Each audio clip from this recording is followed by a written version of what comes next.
Quando eu tinha 6 anos, eu fui atacada por um pitbull e ele escalpelou todo o meu couro cabeludo, ficou apenas no crânio da minha cabeça. E o mais interessante é que quando isso aconteceu, eu estava voltando da igreja.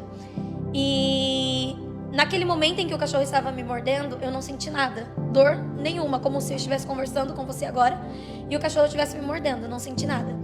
E uma das pessoas me perguntaram depois de um bom tempo: mas Taonay, naquele momento você não sentiu dor, você não gritou, não desmaiou? Tipo, como que é possível, né, não ter sentido dor?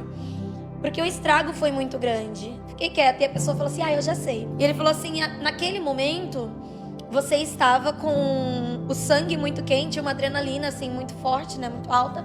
Então a dor só vem quando o sangue esfria, a adrenalina baixa. Quando na verdade eu não acredito que era isso. Então eu olhei para a pessoa e falei assim: não foi por isso que eu não senti dor.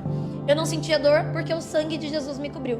Desde pequena eu já tinha isso forte dentro de mim. Já cria no Deus que eu sirvo e sempre tive essa certeza, essa fé de que é Deus quem nos sustenta. É tanto que eu fui de casa até o hospital cantando para minha mãe, porque a gente dentro do carro, a minha mãe desesperada, e eu falava: mãe, se acalma, e ela não se acalmava, e eu comecei na minha cabeça a falar com Deus. Falava: Deus, o que eu faço para acalmar minha mãe?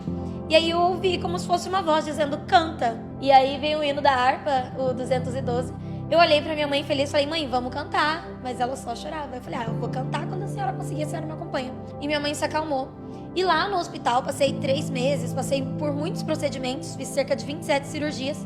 Mas o mais interessante é que todos os dias, as enfermeiras, elas cuidavam de mim, faziam um curativo, tiravam as faixas, furavam meu corpo cerca de 4 a 5 vezes ao dia. Mas por todo esse procedimento, todo esse processo que eu passava, eu não chorava, eu não gritava, eu não dava escândalo como outras crianças. Todas as vezes que eu louvava, a dor ia embora, como se fosse um remédio.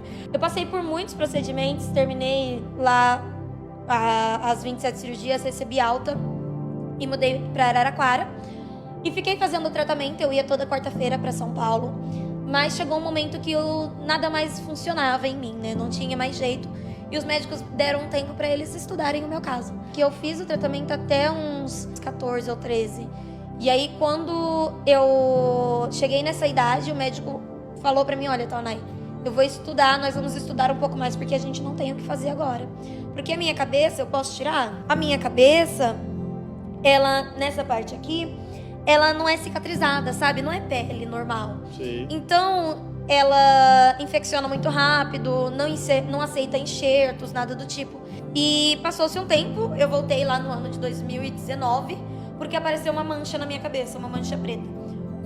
Voltando lá atrás, quando eu era criança, o médico me falou: olha, você não pode sair no sol. E passou-se o tempo, apareceu essa mancha, meu amigo que me mostrou, porque eu não tenho sensibilidade, então eu não entendo muito bem. E aí o meu amigo me mostrou, eu fui lá no hospital pra ver. Quando eu cheguei lá, a médica olhou pra mim, deu um sorriso e falou: fica tranquila, é só um câncer.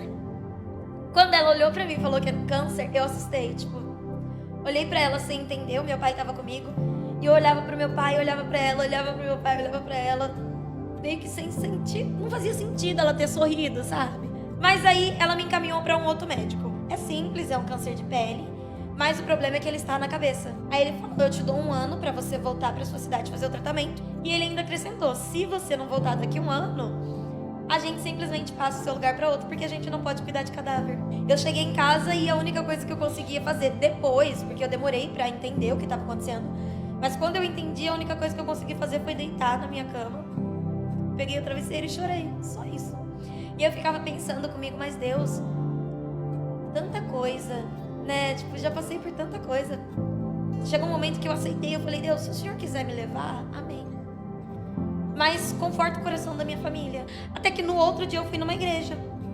E ali veio um jovem falar comigo, ele falou assim: olha, ele nem me cumprimentou, nada do tipo. Ele veio e falou: olha, Deus manda te dizer que é Ele e não o homem quem cuida de ti.